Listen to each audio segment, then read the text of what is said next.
welcome to a Bergkamp Wonderland, an Arsenal podcast. I'm Gimli, and tonight I shall be joined by... First up, he's the man behind the buttons and the knobs. It's Danny the GFP. Hello, Danny. Hi, hello, how are you? I'm not so bad, how are you? Oh, my bum's cleared up, so job's a good one. Lovely, more anal humour in the first minute. Hey. Love it. We shall move on. Next up, he's the man that bleeds Arsene Wenger. It's Geoff Arsenal. Hello, Geoff. Hey, I like that. Yeah, evening, Gim. How you doing? I'm not too bad. It's been a while since I've been on a podcast with you. It has been a while, mate. The hate don't stop, Gim. The hate don't stop. You just keep batting it away, fella. Yeah, man. Up, down, and not down into the wind. I told you, got to keep cracking away. Exactly. Next up, a flower amongst proverbial thorns, forever bringing a touch of class to the ABW shores. It's Gooner Girl Kate. Hello, Kate. Good evening. Did you like your nice intro? I did. What are you after? Dinner. Careful. After the podcast. That could have gone in so many wrong directions, saved at the last second by food. I thought you were going to say so many wrong holes. It's not Christmas. Danny's only ever nice to me when he wants something. I know. Bless his We haven't had socks. dinner yet tonight. We're starting this late, and she's got to cook dinner after we've done. So After I've been at work all day, and feed the dogs, non-stop. and do the washing up. Yeah. It's a big list. Get on with it. Right. And finally, a man that already has his podcasting stripes, a long-time friend of the show, it's Jason Schrader. Hello, Jason. Hello, boys. How are we tonight? And lady, I should say. How are we tonight? It's a pleasure to have you coming in our ears again. It's an honor to be invited on. So as somebody who's been listening since you guys started, it's fun to be invited on and be on with the honorable and magisterial Geoff Arsenal. Exactly. Oh, I don't know about that. And I hope you're saying that at the end of the podcast. Hey, all the stick we all get. Go on. It's all right. There's a chat box down the side. I'm sure it'll slate you in that. Right. We'll start up as we normally do with Danny and some scores across the board, and even the Pirates loss. Sorry, I mean update. Oh dear, I've actually asked our very own Mr. Carpenter what we all took it as granted that he lost, but guess what? Oh, they've not won. No, they didn't. No, they lost 2-1 to Smeaton Holmes, the fucking splitters. Good result. So basically, what you're trying to say is he lost to a bunch of builders. Well, They're only footballers. Shush, let me get on with it. 1-0 down to a screamer, apparently. I don't know, I mean, if that was... Tap in. Yeah. 1-1 via Aaron Reid. Well done, Aaron. And lost the winning goal from a free kick 5 minutes to go. So yet again, corners and free kicks are their weak point. I keep telling him, you need to sack them. Put me in charge. I'll mess them up. I'll tell you what, they say he's the new Arsene Wenger, and really, with the stats this season, we might not be too far wrong. I've seen his training regime, and he doesn't work on set pieces either. Doesn't he? He's the toilet, really, then, isn't he? They spend more time greasing each other up in the showers. I'm trying to move this on. I'm not. The people are already getting bored. Right, the under-18s had one game on Saturday the 29th of November at 11 a.m. I remember it well. I was fast asleep having dirty dreams. It's 3-3 with Brighton. I'm not going to go the order of the goals, but Donovan, it might be Landon Donovan, Morgos and Iwolmi. We're going to have to get some more players in with decent first names because I refuse to read out them foreign names because I'm rubbish at it. They just put it on there to mess me around. So Donovan scored and then two other people to make it 3-3 with Brighton. I don't even know where Brighton is. Sounds like a terrible team. But, oh dear. Well, then our under-21s went to Brighton and Chupa Oh, he only got a bloody hat. Shut up. He only got a fucking hat-trick, didn't he? I think that's 28 goals in 36 games he's now got. Started it off with Chris Kamara from Sky Sports. He scored in the 9th minute. Then Akpom. What are you saying it is? Akpom. Call him Apcom. Oh, whatever. Chupa. He scored in the 20th, 34th and 90th minute. And I think maybe someone was saying that our future Arsenal legend Dan Crowley missed a penalty. So there might be that game or another game. Either way, what a fantastic win. And I want to see Chupa get some games in the first team because he is on fire. So there you go. Wait for the day that we sell him so you don't have to crucify his name anymore. Oh, you are so horrible. I am. That's it. That's all there is. I'm all done. And there's no more about the Pirates. That was pretty much it. Just another loss. Then, yeah. Well, Chris is working out on FIFA what to do and score goals. But what isn't life, Geoff? It's not FIFA, is it, Geoff? Not FIFA, mate. Only on Twitter. Only on Twitter. There you go. Geoff knows. Right. We'll carry this podcast on. We're very lucky enough tonight to have joining us the man behind that infamous banner at the West Brom game. So joining us now is Mikey. Hello, Mikey. Hello, mate. You alright? Yeah, not too bad at all, thank you. And how are you? Yeah, very well, very well. As you can understand, there's been a fair amount of media coverage surrounding the banner in question. I can understand you've probably had a lot of abuse this week, the same way that you've probably had a lot of people tweet you support for the banner itself. Would you like to give us a story of how it came about? Yeah, no problems. I mean, to start with, it's a big collective of Arsenal fans behind that banner. It's not just me. I mean, I've been around it from the start, from 2011, I think it was when it came about. There was a big group of us on the that were all friends. We used to go games together. That all used to be on the online Gooner forum back in the day, and I think that was pretty much before people really talking on Facebook and Twitter. To be honest with you. And most of our discontent started pretty much after the season Birmingham, when we drew with Birmingham and threw the title away. That a lot of our discontent started from then and then sort of progressed. And then 2011, we just really had enough of it, to be honest with you. I mean, we was getting a lot of abuse and a lot of grief then, but then there was a lot of people behind it, so we all clubbed together and all funded together to get that banner created, to be honest with you. And what would you say to the people that said that it was disrespectful to unveil the banner after a win?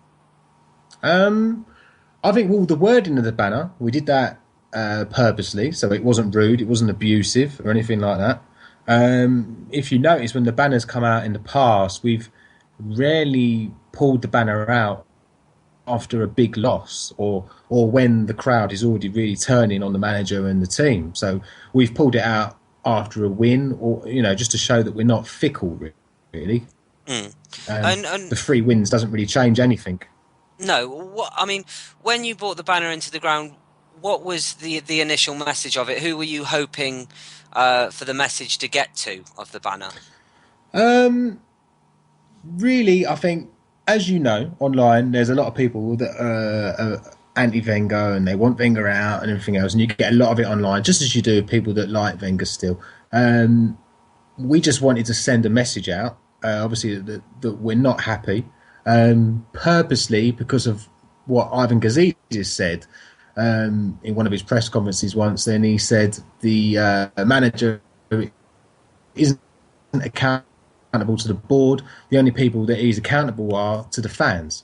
It just seems like no matter what happens, no matter what Arsene Wenger does, no matter what the result, no matter how many cups we get knocked out of, no matter how many times he messes up in the transfer window, he's not accountable to anyone at all. And the chairman has has said categorically that he's only accountable to the fans. So we thought, well, time's enough. We need to get that banner across, really.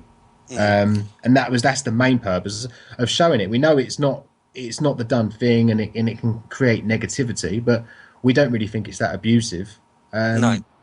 And we just want to get our point across, because it just seems like any other club in the land, a board would be there to criticise and to put pressure on the manager, so to speak. But it doesn't seem to happen at Arsenal. No. And obviously you were there on the day as one of the men that actually made and held the banner at West Brom. Yeah. What was the feeling in the crowd when you got the banner out? I mean, were there voices of support, or did you get any abuse from the crowd? Most people there were supportive of it. In the past, when it's been brought out, there's been a lot of negative people there. When I say negative, I mean overly negative, that want to resort to violence and real abuse that you wouldn't wish on anyone, to be honest with you. No, of course. And that's happened at Reading when a young 16-year-old lad got punched in the face by a 40-year-old guy. He actually run up 3 rows of chairs, and that was just a peaceful, just holding the banner out. And as I say, it's not abusive, and the kid got punched in the face. Brighton away, a similar thing happened again, and we pulled the banner out after we beat Brighton as well, just to show that we're not just going to do it just to jump on the bandwagon after the team's lost. Yeah. And same thing then, violence and abuse and everything else, and obviously the online abuse is just a joke. It's just really, really abuse. I mean, Geoff probably gets that kind of abuse himself, but it's not right either way. But it just shows the divide in the club, and that's really just caused by the manager yet again. And what would you say to the people that would accuse you of creating more of a divide amongst the fan base? Would you say that they were correct to say that, or would you say that they were wrong? It probably does cause more. It probably does cause more divide, if I'm honest. But what can you do? Sit back, do nothing, and just expect the same year after year, season after season, the same thing happening over and over again. We're fans that are spending a lot of money. My friends and I, have got season tickets. A lot of them are going every single away game, every single European away. They go everywhere. They're not fickle fans. So they want to get their point across, and really to them the fun is being taken away because we just know what to expect. So what else can you do? It really is. There's not much you can really do about it apart from put your message across. Yeah, and we've got the panellists here tonight, and I know Geoff's itching to ask you a load of questions. Yeah, I'll bet. So, Geoff, would you just like to come in? No, not a load of questions. I mean, I'm trying. So you want the manager gone, Mikey? Obviously, by way of the banner. That's why you get that out there. But we're talking. We're in November. It's not about the timing. There's always people saying next May, give him this, give him that.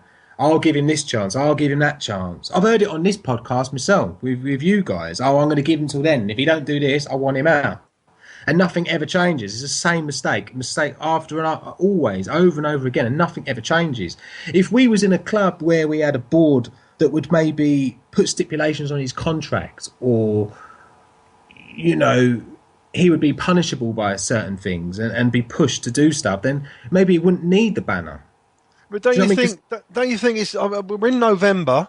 Okay, our start hasn't been that great, but to be honest with you, it's been a funny Premier League this year. There's a lot of teams that have been beating each other, and that's why the league's a little bit mumbo jumbo. So, but we're in November. We can't replace him now anyway, because that would be absolutely crazy. Yeah, but we could put our point across. It's not really a horrible banner, is it? Really, it's just thanks for the memories, but it's time to say goodbye. It's just. Well, I know, but it might as well be, Mikey. You might as well say, Wenger, we want you to fuck off, because that's what it's more or less saying. But you're doing it more politely. But we know what the message is. You want the manager gone. It's November.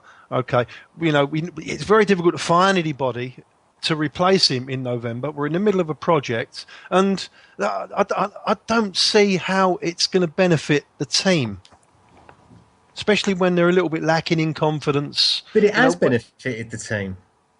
I can't see that. We've just won 3 games on the bounce, and we've just started changing our tactics. Suddenly we started playing a pressing game. Why wasn't that happening before? I can't imagine he's every single time, there's discontent from the fans, and the fans really get on his case, and the media really get on his case to a level which is alarming and worrying. Suddenly he pulls it out the bag, and then he's got like a new life about him for a few games. Every single time over the last 6 years. And that is fact. Every single time this happens, I said before the banner come out, I said, without a doubt, he will pull this out the bag. He'll start getting a run of games together, and then our campaign will look pointless again. And he does it every single time. When the pressure gets to him that much, he suddenly changes, and he suddenly changes things. I mean, you look at the Dortmund game and the game against West Brom. All of a sudden, we're pressing, we're changing our tactics. I was thinking to myself, why don't we play like that at the beginning of the season? Why aren't we playing a pressing game then? And it just seems like every single time he does, you've got to admit, every time the pressure's up and it gets really, when shit's on his back, something changes. But it changes just enough to finish 4th, or just enough to do what it takes. Honestly, Mikey, I just think you're reading it totally wrong, because he doesn't change. He doesn't. The banner doesn't affect Arsene Wenger. All right, so it doesn't affect him. So all of a sudden we change our tactics. We play a pressing game. No, but we don't change our tactics. Or if he's changing tactics, it's because of that particular team. It's not because of the banner. Or if we've had a run of decent... We've played the same way nearly the whole season. All of a sudden, the banner comes out and then he changes the style of play a little bit. He's playing a more pressing game. No, obviously that's your opinion. You're entitled to that opinion. But we don't change the way we play. He might change it around a little bit, or the players, they might play a little bit better on a particular day, and it makes it seem that way. But believe me, Mikey, he's not going to change it because he sees a banner. That's not, he's. I think I'm not 100% saying that. But what I'm saying is, when the chips are down and the media really get on his case, it may not even be the banner, but when the media really get on his case, it's like he has another life. Do you know what I mean? Like a cat has 9 lives. He suddenly pulls it out the bag and does just enough just to hush up all the people that sit on the fence that, I'm in an ahhing whether he's staying in a job or not. The reason we have that banner out when we win is because we don't want no more of this. We don't want no more of finishing 4th and everything else. If we're going to finish 4th, let's cement 4th. Let's fucking do 4th by like 6-9 points. Why are we struggling to finish 4th against teams that are so far below us by 1 point? No, we should be cementing that. I could understand if you're saying, we can't compete with City, we can't compete with Chelsea. Fair enough, maybe we can't. But we can certainly compete. We can over-compete with Tottenham and Everton and Southampton and all these other pointless poxy teams that are way, way below us in terms of wage structure and transfers and everything else. We should have no problem getting Champions League football year after year. We should have it sewn up in April. But we do.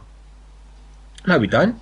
We do. Well, but we do. We have got Champions League. We have got Champions League football every single year. Tottenham in two seasons in a row were 1 point below, and we had to go beat Newcastle, and we had to beat West Brom, and it was like a last season game. Yeah, but that's football. That's what happens in football. But why aren't we 1 point below Chelsea and City in that case? Well, you can't work it like that because Liverpool was only 1 point off of Manchester City last season. They haven't got the spending power. We've done it for 16 years. What I'm trying to say is, the last 5 years we're closer to Tottenham and Everton than we are to City and Chelsea. Now, I'm not an unreasonable fan. I'm not saying I want trophies and I want us to win the league and do this and do that. What I'm saying is I want us to be competing at the level where we should be competing. It may not be winning the Premier League, but it certainly is competing for the Premier League. We did it last season, but we should be competing for the Premier League every season, even if it finishes in fucking January or February. We should be competing for it up until that point. And really, with our wage structure and the transfers that we're buying and the money we've got available in our stadium, we should be. So our argument is we should be at that level. We should not be fighting with Tottenham and Everton and those other teams for 4th spot. Mikey. At the rate we are. Mikey, you're saying that it's because the team are playing better and you think it might be because of... But you know what my views are. I think you lot are lightweights. Personally, I'd kidnap Stan and burn the stadium down. That's how angry I am. But I'm not really angry with Wenger. I'm more angry with the people at the top and angry with the players for not playing like they should do. But you got to admit, it's got to do with the fact that Mertesacker and Koscielny are at the back now, and we've got rid of Calamity Jane in goal, who may learn to behave himself a little bit because you've got the young Argentinian in goal who is playing out of his skin to try and show just how good he is, and that's got to have a lot to do with it more than the banner. I don't think most of the players will give a damn about what the banner says. No. Well, I'm not saying the banner is a reason for it. What I'm saying is the media and the backlash online and the pressure of us doing so shit. All of a sudden, things start to change. Some of those games and the draws that we've had from the beginning of the season till now, it's not all about money and players that we've got. It's just basic tactics. It's just the way you set the team. Some of those defensive mistakes are fucking awful, and we shouldn't be doing that against some of those smaller teams. Yeah, but they're individual errors, Mikey. He can't. Yeah, they are individual errors, but that's nothing to do with tactics. It doesn't look like we're really training them. Well, I think that if we still had hold on 1 minute. Okay, with respect, Mikey, you don't know that, do you? You don't go over to London Colney and watch them every single day. It's all right if you go over there every single day and you watch them. Then you've got a valid opinion because you can see it, right? I understand that. It's all assumptions and opinions. Yeah, but we're not. I'm not in here to have a debate about it or anything like that. What? We've got our point across. We're not alone. There's thousands of people online. Maybe not to go to the games. There's a lot of us that go to games that all feel the same way. We're talking about people that when you go to the pub and you have a drink and chat, most people agree with most of the stuff we're saying, Geoff. I mean, you're in a minority in a way where you don't really see any of what we're saying. We go to the games and I know a lot of people probably that as well, that still love Arsene Wenger, but you can have a chat with them and they agree with quite a lot of the stuff that we say. Do you know what I mean? And it's pretty much a general consensus that most people agree with it. They may not be as harsh as what we're saying, but it's year after year, it's the same things. I can predict everything that happens every single season. And it just comes to the point where football seems to have moved past Arsene Wenger, some of the modern game. And he's pretty much holding us back now. I just think we need a change because the fans are so divided, Geoff. Let me give you an example, right? I get a taxi on the way to the ground, right? And taxi driver sees I'm a football fan. Goes, "Are you Arsenal fan?" I'm like, "Yeah." He don't ask about the players. He don't ask about anything. "Oh, Wenger, what do you want? Do you want him in or out?" And that's the same. Everywhere you fucking go, right? You meet another Arsenal fan down the pub, match days. You've never spoke to him before. The first question that's asked, "Wenger, in or out?" I mean, it's not about Alexis Sanchez. It's not about tactics. It's not about anything. It's just Wenger.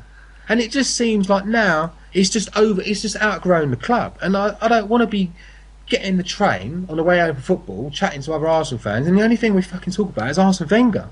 And it just seems like it's so divided, Geoff. And you can love him as much as you want, but the divide is there. It's just crystal clear. And it's just rotting the club because people have just had enough of it. It's just turning it poisonous. The atmosphere in the ground is horrible. Because any kind of mistake that makes now, we could lose a game or draw a game, whereas years ago it wouldn't matter. Now, it's just going to get booed. It's just horrible, isn't it?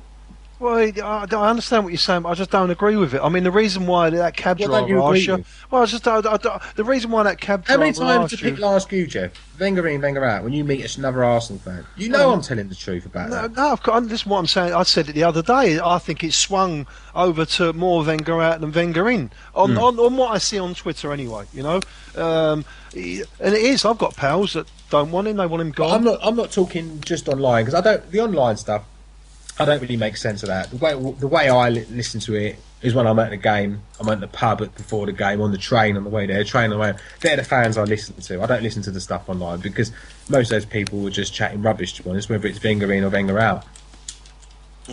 But inside the stadium, I still do believe when push comes to shove, if we all had to put our hands up for Wenger in or Wenger out, I still think the majority would be Wenger in. I really do. I know what you're saying. I mean, depends when in the season, doesn't it?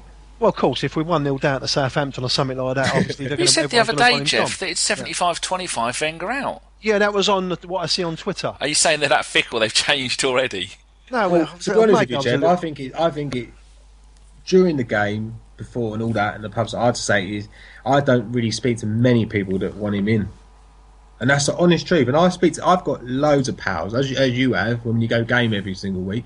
I've got loads of pals, and I don't really speak to many. All the ones that did want him in, well, I'm talking diehard, that I used to argue with all the time, that I'd go games with still. All of them have said, "Oh yeah, you're right. He does need to go now, but I'll never be abusive, and I'll always support him still. But I do know he needs to go," and that's coming from real life fans that are going every single game. How come you don't get like me, Mikey, where I think there's absolutely no point moaning because you're not going to change a damn fucking thing. The bloke at the top only gives a fuck about money. I mean, how many other clubs have got chairmen that don't even go to the bloody games? That if you said explain the offside rule, he wouldn't have a fucking idea. Go, what year Arsenal formed? Who was our last manager? Doesn't give a shit. He doesn't give a shit.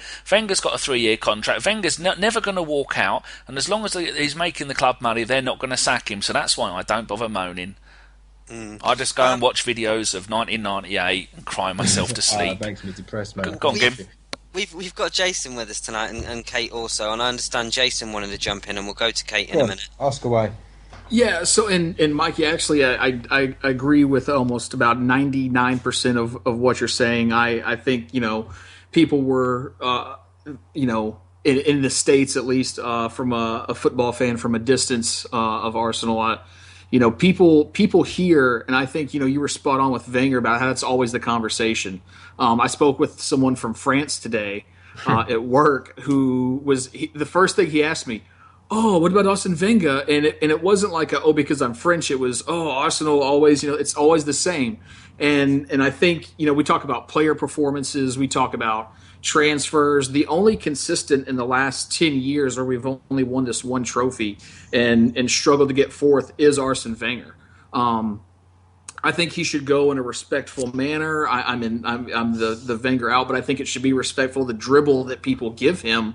If someone were to say that to their own mother or father, they would have a decent fight on their hands, I assume. The biggest thing though is the fact that everybody over here, when I go to the pub, with a quick little plug for the Triangle Gooners here, at Bull McCabe's, and we get about 50 Gooners in the bar. It's I think the big reason over here we want him out is because we know it's the exact same thing every single game. We know that unless something bad happens, he won't substitute until after the 66th minute, probably not until the 70th minute. You look at yesterday, you've got Oxlade-Chamberlain who's playing a great game and pulls him off. And rightly so, it got booed. And that's the issue is the fact that it's some of these decisions that make it hard. And Geoff, we had talked about, going to London Colney and watching training. As somebody who I'm lucky enough to work in football, I work for a second division team here in the States. And I'm lucky enough to go to training. During the games, I can see specifically what we've worked on during training in the week and say, oh yeah, okay, that they're executing that now. There are very few games when I've seen Arsenal play and been able to say, and again, just like you said, Geoff, it's an assumption and it's an opinion, but there are very few times that I've been able to look at this Arsenal team and say, hey, they probably worked on that this week in training. At some point, though, your players have to come good on what the coach says. When the players can't come good on what the coach says, you need to either get rid of all the players or you need to get rid of the coach. Well, we've gotten rid of all the players almost from 11 years ago, and we're getting the exact same results. And I think that frustration has got to come through in a certain way. And to tell Mikey and these other guys that have banners that they want to bring, there's never a good time to fire somebody. Ever. No. In any business in life, it's never a good time. At the same time, there will always be an excuse to not have something that people will say is quote unquote negative at the club. People will always say, well, you shouldn't do it now if it's in May, because what if we're on a cup run? Oh, well, don't do it because we're on the cup run. Well, don't do it because it's November. Well, when can they do it? If we can have all this positivity for the team that we love and that we all support, that's great. But if at no time the fans can't ever say, hey, something is going wrong in our eyes, and why can't we ever show it? And why is there never a good time to do it? I think that's a little unfair. We've got to give everybody, obviously coming from the land of free speech, everybody should have a right to say their mind. And if you disagree with it, good, go ahead, disagree with it. But at the same time, you've got to have that voice heard, because without that sort of almost dissension and without that complacency in the manager and what they're doing, I don't think Wenger's doing a terrible job. I would just like to see him go, because I think he's really taken this team as far as they can go. But at the same time, we've got to be able to have the voice of dissension that says, hey, no, let's actually, hopefully, maybe this banner or somebody will see it, and maybe it will spark a conversation between somebody in the board that says, hey, like, this isn't just something that's happened this year. This has been ongoing. Maybe we do need to take a look and see what's going on. And I commend Mikey and them for putting it up after a win, because they're not just bandwagoning on the losses and saying that. No, they're being consistent with it. And just, again, over here in the States, a bunch of the people that I've talked to, we were like, is it really affecting the players? How much do the players truly recognize that stuff? A lot of them are just sort of, applauding the crowd and going back in. I don't think it really affects them that much. And to say that even after a game that it should be about the game day, it was about the game. They put it up after the game, and that's when it should be done. And I think that more fans need to start expressing themselves pro-Wenger or anti-Wenger, in constructive ways, which I think that was one. Don't let it affect the team. Cheer for the team and root for the team as much as you can during that 90 minutes. And then after the match, let them know what your real feelings are. You know that you must understand, if you know football. Okay, at the end of the game, they've just had a fantastic win away from West Brom. It was a little bit hair and scaring, but we got through to the end. They all go to the away end to clap and thank them for being there, supporting them. And all of a sudden, they're looking at a great big banner. It's just so negative, and it will bring a negative vibe into a dressing room that really shouldn't be there. We've got to get behind the boys this time, especially this is the time you have got to get behind them. But can it create a negative atmosphere? Behind the boys already. Yeah, can it be a negative? Is it really going to be that negative? They're going to say, "Hey, let's play so good that we turn those Wenger out back into Wenger in." Or is that not just going to add extra motivation to them to go in and work harder and train harder for the person who brought them in and has developed their career? Because we've seen the support that he's got from past players, and obviously players love him. But at the same time, they can take it as much of a negative as everybody wants to say they can take it. They can turn it into a positive and use it for motivation and to try to play better and get better results for him, so that nobody has a reason to take a Wenger out banner to a game. Which I don't think there's ever going to be a coach that's going to get 100% unanimous support. But I would, if I'm a player and I see that, I say, you know what, I'm going to take it on my shoulders to play better, to make him look better, so that those guys change their mind and they don't bring it back. The problem is, though, you've got a group of, I don't know, it might be 15, might be 20, might be 30 people that are there standing around the banner, but because it's a big banner, it's got a message on it, all of a sudden the players are thinking, Christ, all these fans, they want the boss. He's our boss. They want him gone. Then they're starting to think about who else is going to come in after them. How's their job going to... They shouldn't have to be thinking about all that stuff. They should be thinking about going out there and winning football matches. They shouldn't have to worry about, what the fans think of the boss. And at the end of the day, ultimately, they play on the pitch. So it is their form that is causing the fans to make a banner like this, asking for the boss to go. And it's not good. It breeds negativity, and we don't need it. And to be honest with you, right, have we been that bad? We were 7 points off of winning the league last season. We won the FA Cup. It's the worst start in 32 years. It's 1982. You're old enough to know what happened in 1982. Soon after that, there was protests for Terry Neal to be sacked. It's the worst start. They're the stats for you. 32 years, over 3 decades. It's the worst start, and this is the year where he's had money. We're talking about years where he so-called did it on a shoestring budget, and he got us to 4th place. We've had better seasons. This has been a poor season, and really, this was meant to be our year. And he had money to spend, as well as everyone else. He had more money to spend this summer, and he failed to do it because football just moved past him. He's got such faith. Because of his faith in the players, which could be a good thing, could be a bad thing, and that's the reason he didn't buy enough players for this squad. You know what I mean? That's why we're in this position. Because we could go on about left backs playing as centre backs, right backs playing here, strikers playing in goal. Do you know what I mean? It's the same fucking thing every season. And we had money this year, though, Geoff. We had money. We should be doing better than what we're doing. I'm not saying we should be competing with City. We should be doing where they are and where Chelsea are. But we should be doing a far lot better than where we are. And let me give you another point. All those years where we've just about scraped 4th with those teams that are on like 60%, 40% lower wage structures than us. Imagine if they had our wage structure and they had our squad and our transfer key.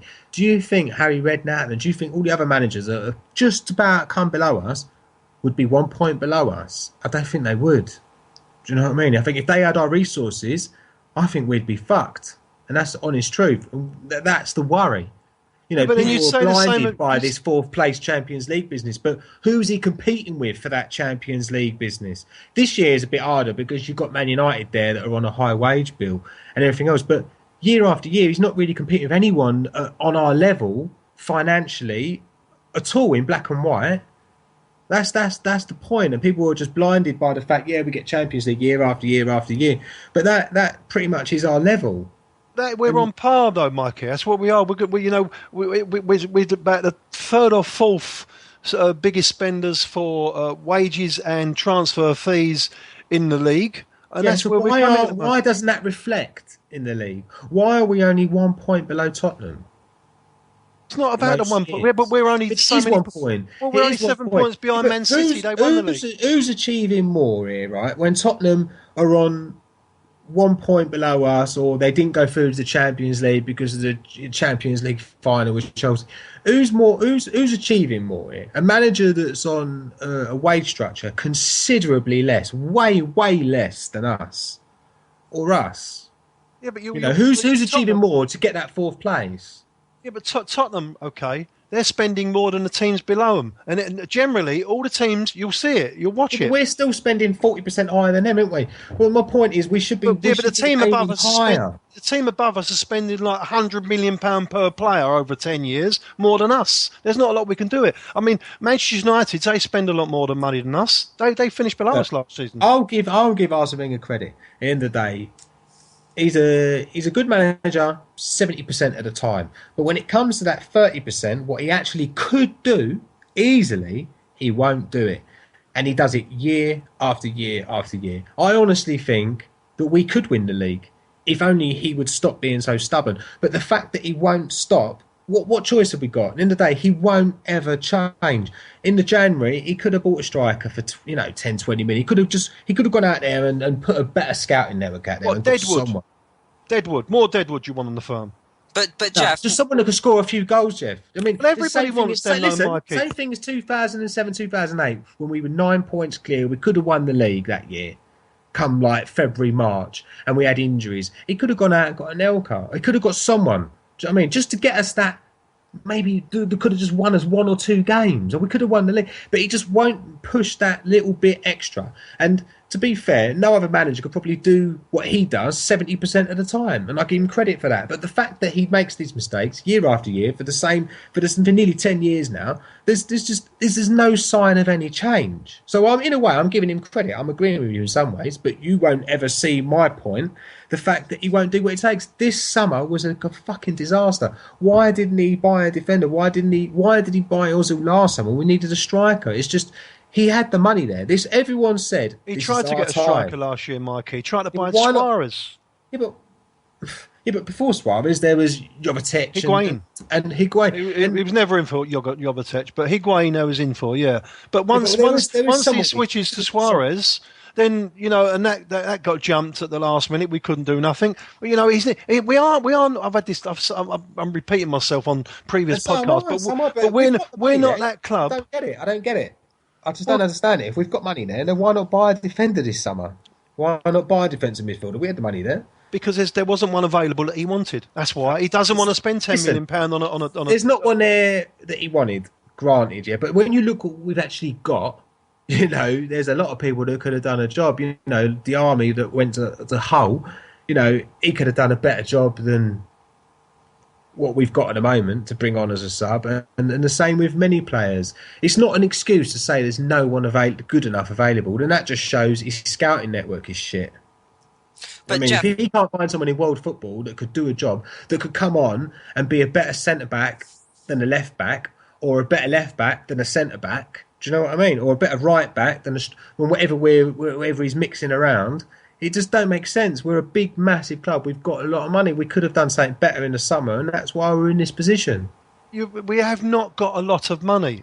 People go running away all of a sudden. They're cash rich now. They've got a £200 million. We sold from Ireland for how much? We couldn't even replace him. There's someone we could have got someone. We've got about 50. We've got about. He's looking for someone, Mikey. So obviously, you've got to just let him do his work. He'll find someone. Same as he bought Ozil. Same as he bought Sanchez. He'll find someone, but he's waiting for the right person to come along. It'll be too late by then, mate. It'll be too late by then. Like we said last season, in January, that was our time. We were never, ever going to be in a position like that for a long, long time, where we could have gone ahead and won the league, but he wouldn't do it. You're saying... What, in January? It's not Asda's, mate. You can't go down the shop and say, I'll have him. Other teams manage it. Other teams manage it. Other big teams manage it. Well, other big team, bigger than us, where they can pay them like $50,000 a week more than us, and of course they can. Yeah, I don't think Chelsea paid that much for Costa and Cess and Matic. I don't think they spent that. We could have afforded any of those players. We could have done, Our own chairman said we can afford any player in world football apart from Gareth Bale, Messi, and Ronaldo. Do you know what I mean? So, of course, he said then we can't afford nobody else. So. But with Costa, that deal was done a long while ago. George Mendes is pals with Mourinho, and it happens to be Mourinho's agent and Costa's agent. So, that's what I'm saying. Circumstances. You don't know all the circumstances. Right, I don't know all the Wenger's circumstances. not stupid, what I'm saying to you is, I'll give Wenger some credit, but when I argue with you about it, or I debate about you won't see anything past that view. Do you know what I mean? No, of course. Wenger makes mistakes. Wenger makes mistakes. I've never ever said that he doesn't make a mistake. I think personally that he should change tactics and look at teams more closer. But he won't. Each team that we're playing. Well, listen, he's the manager. He runs the club, right? But that's what I'm saying. My point is, I'm not saying that he's absolutely. There's not a perfect manager out there. All managers make mistakes. But people saying, "Oh, he's ignorant, he's stubborn." Of course, he's a little bit stubborn. That's his makeup, right? But at the same time, Arsenal not that club. We can't go and waste £32 million on a guy like Mangala, right? And if he was playing for Arsenal this year, you can imagine what stick Wenger would be getting now after his appearances. He's been sent off twice. He scored a couple of own goals. If we'd have bought, I see people on Twitter, we should have bought him £32 million, that's cheap, blah, blah, blah. He's had a mare at Man City. If he was playing at our place now, we'd have been calling for him to be out of the team already. We was never really in for him. No, he wants to be. But the players we've been in for, we really could have pushed there and got. We're not saying that we should go and get all these players that City and Chelsea are buying. We're saying the players that we're trying to get, we should just go and get. Do you know what I mean? Because no one else got Carvalho, no one else got Khedira, no one else actually pushed that final little push to get them. And I'm sure if Chelsea and City wanted those players, they would have got them. And we can afford it. Do you know what I mean? You don't know the circumstances, do you? Nobody knows. I don't know the circumstances, no. But what I do know is we had ample chance to buy more defensive players this season. Whether they were squad players, whether they were players that may not make it for 2 years, we had chances to buy them. And at the end of the day, we haven't got anyone to bring off our bench, mate. It's not as if who are you comparing these players to? Like someone like Diarmi, and as I said, Diarmi from Hull for $3 million. Who we got to compare that to? No one. No one. So really, he would have done a job. But Geoff, if you think of it that way. Jeff, what would you say to the people that are even more irritated by Arsene Wenger's comments this week that he said that he might not actually buy anybody in January? What would I say to the comments? Well, yeah. He doesn't do himself any favours, does he? Well, he gets poked every single press conference, no matter what it's about. Obviously, he's aware that he's under a little bit of pressure from the fans, apart from, the game the other day. The first decent thing he was asked was about the banner. I mean, he shouldn't have to go on there and talk about that negative rubbish, and he don't want to talk about stuff like that. So after times, I mean, once he's in the press like that, you don't know whether he's tongue-in-cheek or you don't know what message he's trying to put out. You just got to let it run its course. And Kate, you've been very quiet so far. Not that you've been able to get a word in edgeways. I've struggled. But I understand you've got something to say as well. Yeah, I'm always quiet, as you well know. But no, bollocks. Shut up. I've been on the fence with Arsene Wenger for a long, long time, and I'm off that fence now. And I don't like saying that. I hate saying that. But where do you draw the line as the 10 years and one trophy and not changing the tactics? What gets to me the most? You're saying about the tactics and how he hasn't changed his tactics the way he plays, but they criticise how the players are playing, when they're on the pitch. When we lose, it's because the players have played badly and that's it. When we win, it's because Arsene Wenger got his tactics right. So where do you draw the line? Also, the banner, not a big fan of. I mean, I appreciate the fact that everyone has freedom of speech. They have their own right to.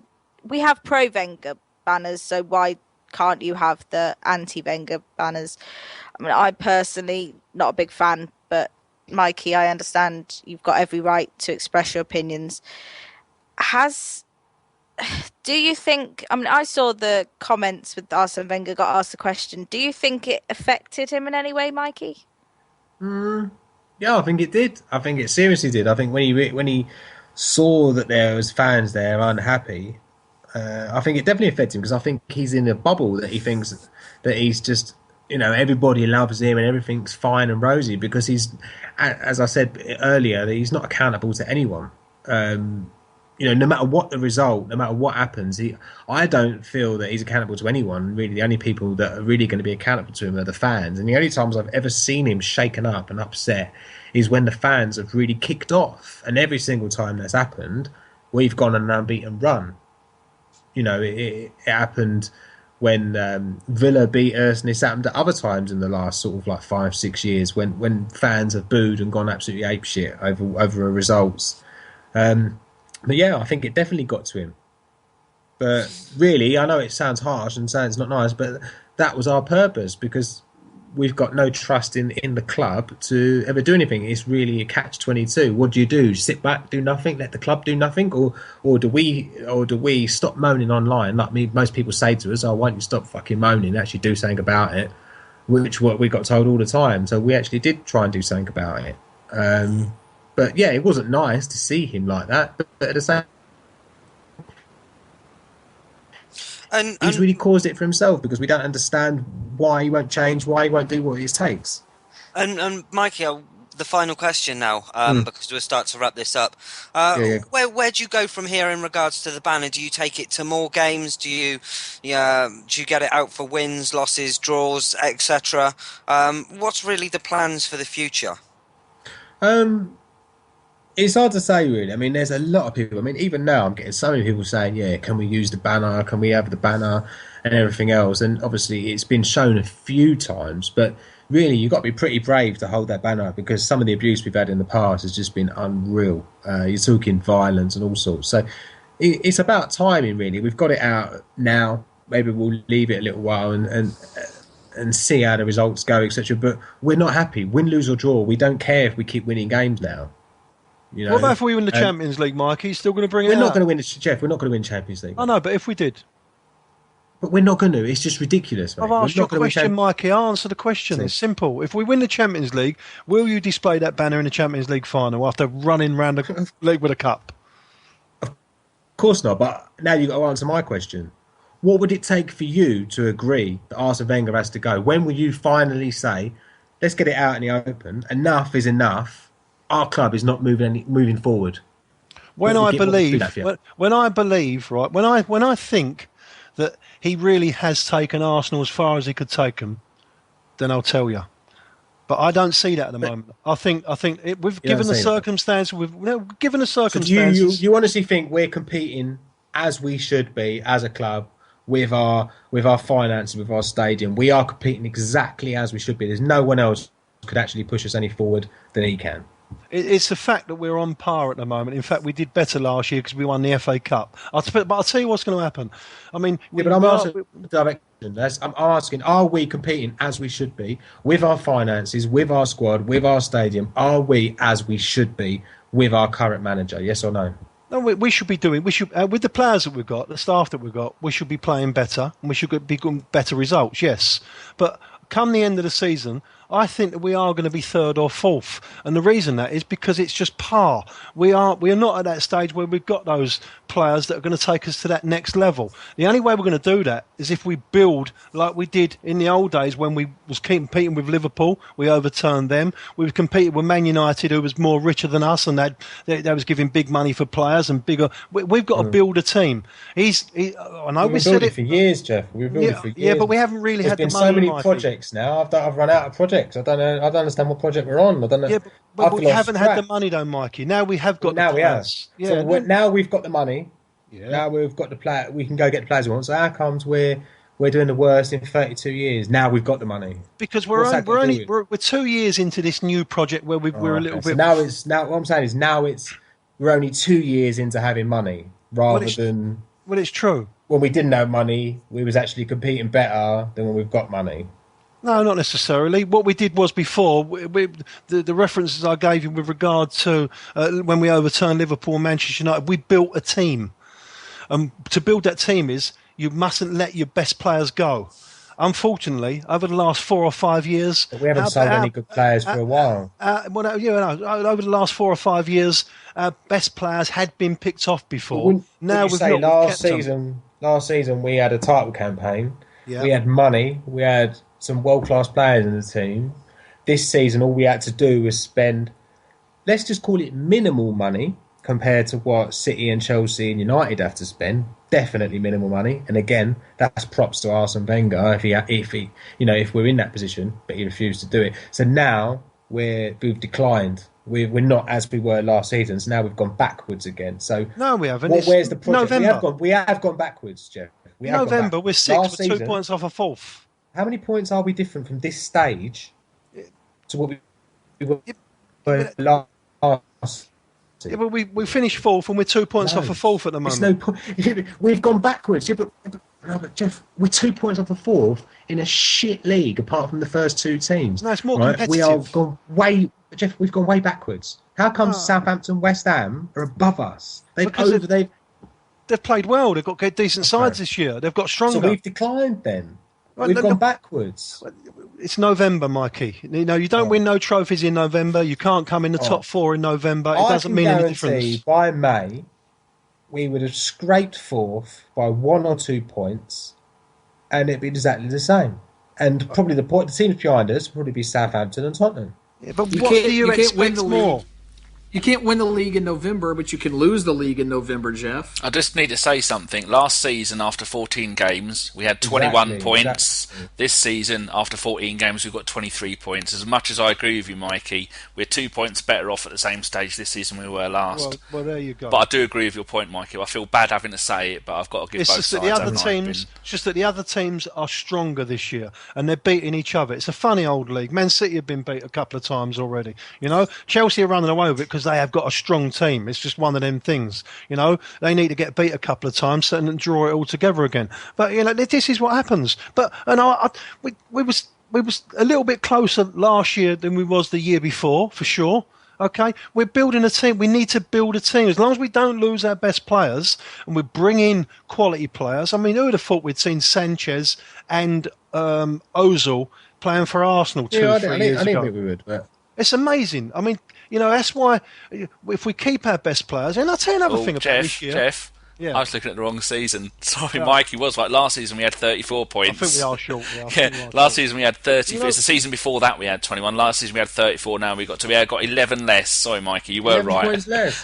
All the people that are going to be tweeting me that shit. It's my fat fingers. I thought the same as them. I was surprised. Oh, you thought the same, Geoff, but you thought you'd keep quiet because it made you sound good. I see. I'm going to shut up now. I won't. I'm not going to never challenge you on your facts, Danny. That's up to you, mate. If you want to fuck it out, down to you, mate. He is. Fat fingers, sorry. He's on the fact hunt. I'll tell you another big factor about this season. If our players like Rambo and Jack have been performing like they had last season, right, it would have made a whole lot of difference. But they haven't. They've struggled this start of this season. We never have all our players perform at the same time. There's always 1 or 2 players that really kick it off and really carry us. And it's been like that way for years. We've never had a whole team that's all pushed together and carried us all together. That hasn't happened for quite a while. And even through our unbeaten runs, we were scraping a lot of wins and we were carried by Rambo a lot of it. It's very rarely that the whole team are all picking off all at the same time. And there's very rarely that everyone's fit at the same time. And that's because we don't have squad rotation. Everyone gets fucking injured. Kate, you've got one final question you want to ask as well, haven't you? Yeah, I just wanted to ask Geoff, do you think that Arsene Wenger is slightly ruining the legacy he's built up for himself? Well, I don't know. Legacy's always going to be there. It's difficult because I think he's building a decent side. I really do. I think he'll build a team if he's given the time. He'll build a team to challenge, and I mean have a proper challenge at it. But it's still going to be very difficult. We still might be waiting 2 or 3 years to win the league because of the money that these other teams have got to spend. It's so difficult. But I'm hoping that we are going to be that team like Atletico and Werder Bremen in the past and Dortmund, that we can build a team that can overcome. They can only put 11 players on the pitch at one time. If we can keep our best players and add to it, like I think he's going to do, then I think we can challenge. I really do think we can challenge.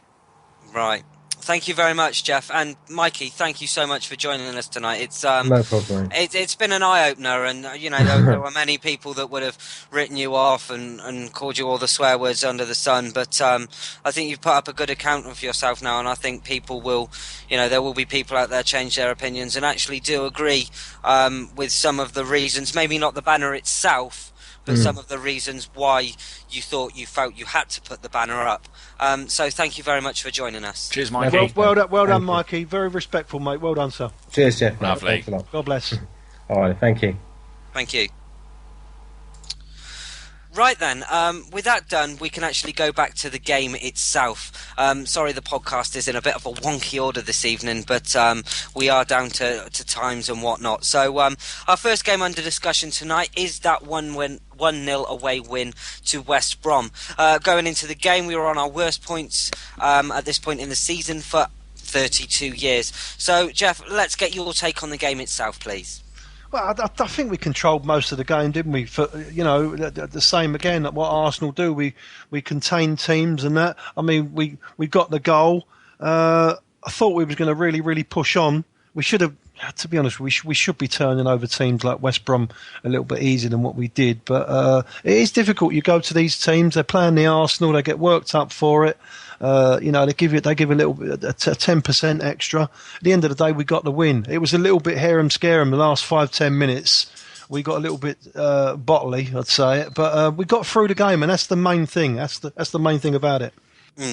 And Kate, 17 shots with only 5 on target. It's been kind of a running theme this season that we are not taking our chances. Why do you think that is? Joe, I didn't actually see much of the match because I was at work, unfortunately. But 17 shots, I don't know. We don't seem to be able to hit the net at times. And I don't know whether that's tactics or whether that's team confidence or whether that's laziness. But the goals we have scored, they've all been pretty good goals. Just not enough of them. Because you could have said against United that, we failed to take the chances that were given on the day. Had we have, had Jack have scored that goal, then maybe we might have gone on to actually win that game. Jason, I'll ask you the same question. Why is it you think that this season we're dominating games but failing to score goals? I think it's even tough to say that we're dominating games. I think we're doing well in games. I think some of the teams, like Geoff said, are playing up to us, and we're having to make sure that we put in that little extra sort of effort and grit to come out of these, because I think we've seen really good performances from teams, and when you do that and it does go later into a match and you do start to press, you're going to start to pull the trigger a lot more. And we saw Ramsey not only in the West Brom game but yesterday start to pull the trigger, because Zorla has pulled the trigger, and when you're desperate and trying to get that goal, at times, your technique and your form goes out. You start to lean back, and that's when you start to sky the ball. And I think it's good that we're starting to shoot a little bit more. I think last season you guys had the question, should we shoot more? Well, I think that's been answered. Yeah, we're shooting more. Now I think the next step is to just kick on and get them a little closer to target, and hope that you maybe get a lucky deflection here or there. But I think it's a good sign that we're shooting more.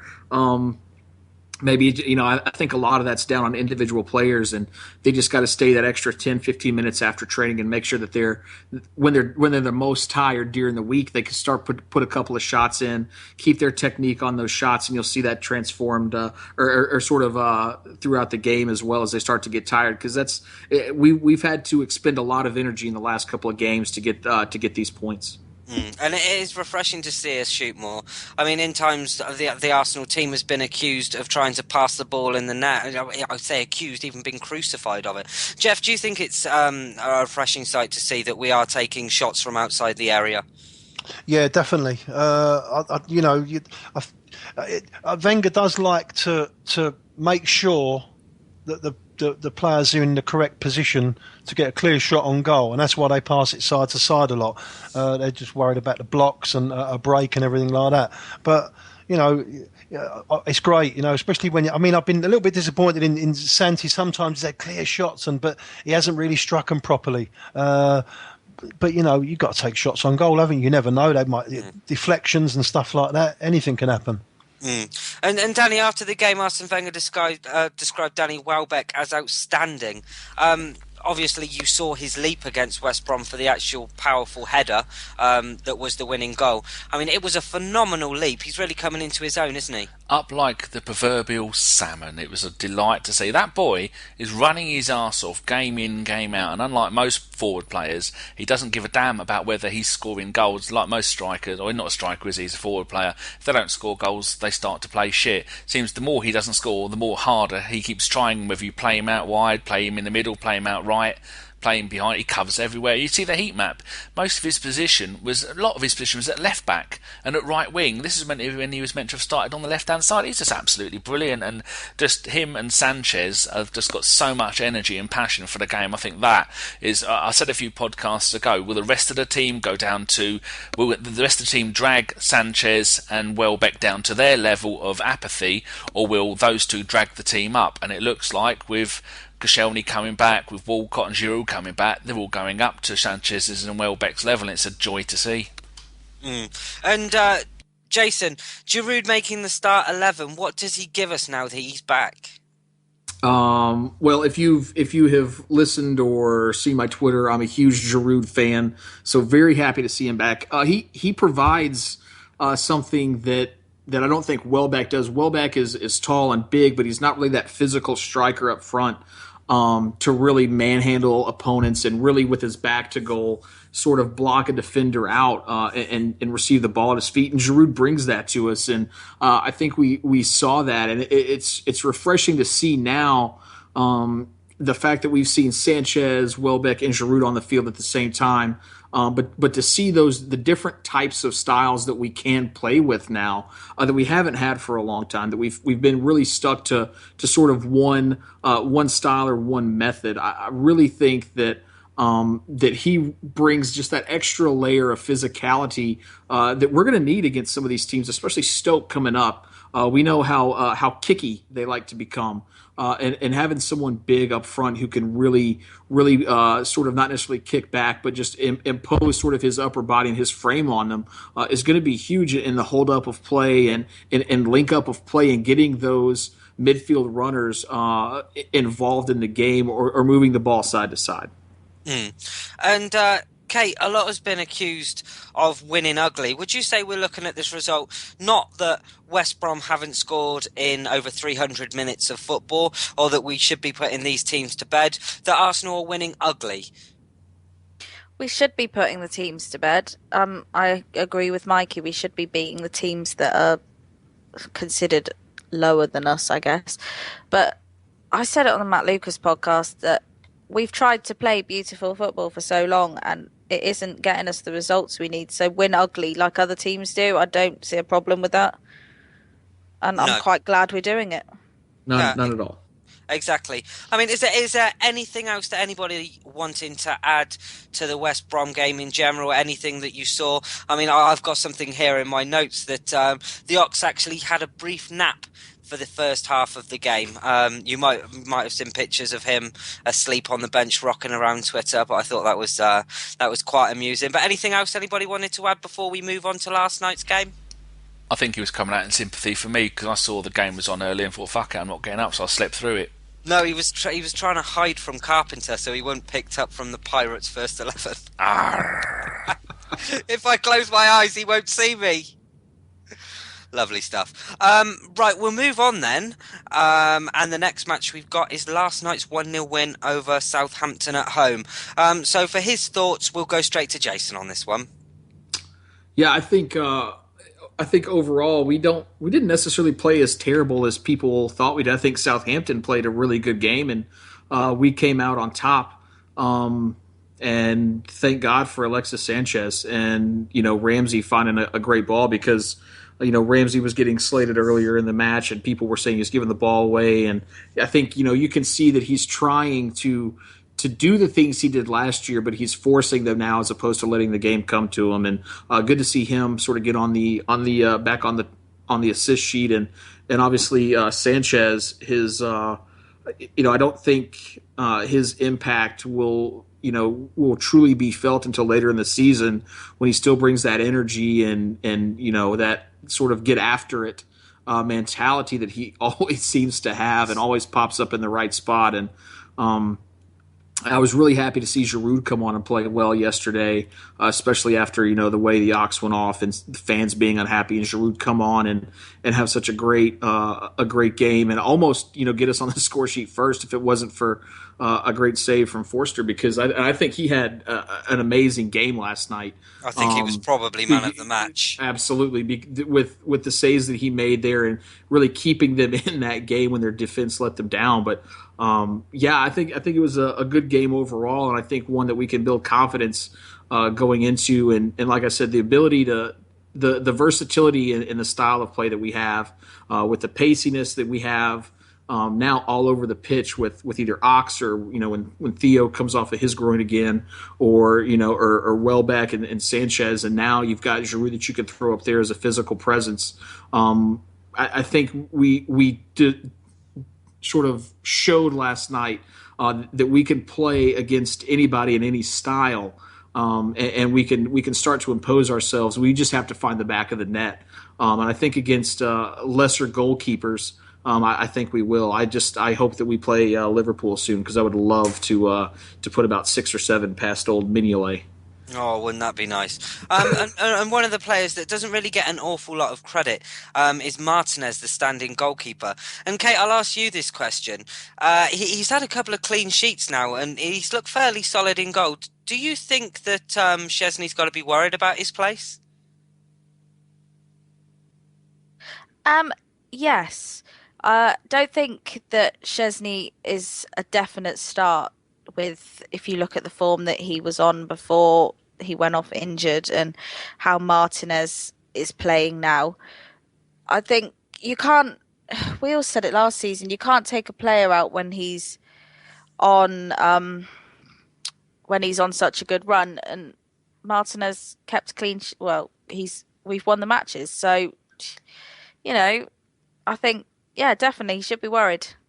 And I think we've also got to take into account as well the fact we've got David Ospina as well, who had a fantastic World Cup, who we've seen a little bit of this season, and he's done reasonably well. So Szczesny's place isn't in concrete by no means least.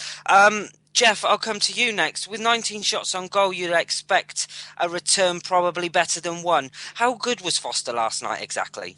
He was different class, wasn't he? 3 absolute world-class saves. I mean, and let's be honest, we should have really been clear. We dominated the game. A lot of the game was in midfield, but I think we had a lot of more of the chances up the top end of the pitch. But you're talking about a Southampton team that have come to the Emirates in great confidence, and when you've got a team that have, they're flying high in the league, they've been playing very well, winning a lot of games that they shouldn't have won, and nicking points from teams that they shouldn't have nicked points from. They come with confidence, and they do believe that they can, get something from the match, and you could see that the way they was playing. They're really, really organised. Koeman's done a miraculous job there. From all the players that he lost through the summer and to the team that he's put out there, I mean, they play some fantastic football. The spine of the team's really strong. Big, strong boys going from Forster, the 2 centre-backs, the 2 big, strong boys, and then Wanyama and Pella up top, who's a little bit short on pace, but he's a big old boy, and he put himself about a lot. So they're a good side, and the best thing about last night was we found a way to get the win. It's really, really important. Great for morale and confidence. And, we was under a lot of pressure last night because the results the previous night really went against us. So we had to go and get a result. But I think they've done really well. They was patient. They kept on passing the ball about. We had a little bit of luck when their injuries, Southampton, they had to go down to 10 men. But at the end of the day, it does take time to play these. You've got to match these teams, and eventually, hopefully, your quality generally will come through. And at the end of the day, that's what happened last night. Where we got the win, and that's the main thing. And Danny, Southampton started the game 6 points ahead of us in the league. Does that alone class this as a pretty good result? It's a damn bloody good result. I mean, poor old Mr. I always got to say his name wrong. Forster. Hello, Betty. You all right? Doing a podcast. Okay. Chase me, Duncan. Yeah, Forster, hell of a game, like everyone has said, and he must be really angry the fact that he didn't even get a point because they defended like troopers. I think we had 19 shots at goal and about 8 on target. He was fantastic. I think if we'd have got a 0-0 out of that against us, you take away the Man City game where they lost 3-0, that means they'd conceded 6 goals in 12 games, very much like the old George Graham days where we went the entire season and conceded, I think, about 18 or 19 goals in the season. So if it had been 0-0, I'd have gone, well, that's all right, they're not a bad team. Pele, I don't care. Pele, he was doing, he had, oh, jeez, the cat's just, oh, get off me, cat. She's got wet feet. Just I'm not jumped on me. making any pussy jokes. No, Betty, you can't jump on me when I'm busy. Now she's showing me her anus. It looks horrible. I've lost my train of thought, puss. Yeah, I was very happy with the win because it didn't look like we were going to do much because just simply from Forster's display and what a buy he is for them, that's the kind of players that we should be buying. I thought Wanyama should have been sent off. They only got 2 bookings for the entire game. They were lucky not to have a player sent off. And the one time we did a tiny little foul, Santi just like the blokes, left his foot in a little bit. They went fucking mental. Michael Owen was being a twat as usual. And they should have a permanent thing scrolling up across the bottom of the screen on BT Sport. We're very sorry for Michael Owen stuff, but he did play for England. I'm really happy to win that 1-0. I mean, actually, I don't know about you lot, but I actually predicted 1-0 Sanchez, so I was over the moon. You did. I think BT Sport should have Sport. I went all Dutch on you. McLaren. I've done a McLaren. But the BT Sport should have a red button on the remote control where you should be able to pass on some disease to Michael Owen. Actually, did you know that back in the very early days when Sky Sports started, when it was analogue satellite, you used to be able to go and change the audio option so you could only have, one of the options was crowd sound only. Oh, that's something they should consider. There again, it'd just be them saying, "Oh, we're sorry, someone just said a C word," or whatever it was they said sorry about.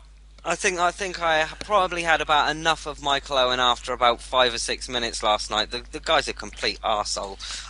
Enough of that anyway. We'll go over to Jason next. And Jason, you've got the privilege of this week's Alexis watch. So how did the little fella do last night? Obviously, he was all over the place, stepping up into the box last night and getting the goal. And you start to look at his work rate. The one thing I'm worried about, Alexis, is the Christmas fixtures coming up and the holiday fixtures coming up. And he's not used to having that. And is it going to be a toll on him? But 36 out of 43 successful passes, almost all of them going forward or slightly forward, very few back passes, which is great to see. And you could just the guy's got this never-ending engine that you look at other players and you think, man, if you could just work as hard as him, but that's part of what sets him apart. And I would hate to see where we are. I'm sure somebody's got a stat on Twitter somewhere about where we would be without Alexis Sanchez and his goals. But I think the thing that gets lost in some of those game winners that he scored for us is his defensive work. And when he does lose the ball, he tracks back very, very well. You look at what he's able to do, and yes, he gives the ball up a lot, but at the same time, it's usually in a decent place and it's going forward. And when he has that, 3 dribbles last night, 81% pass accuracy. I have to thank Stat Boy Danny for that.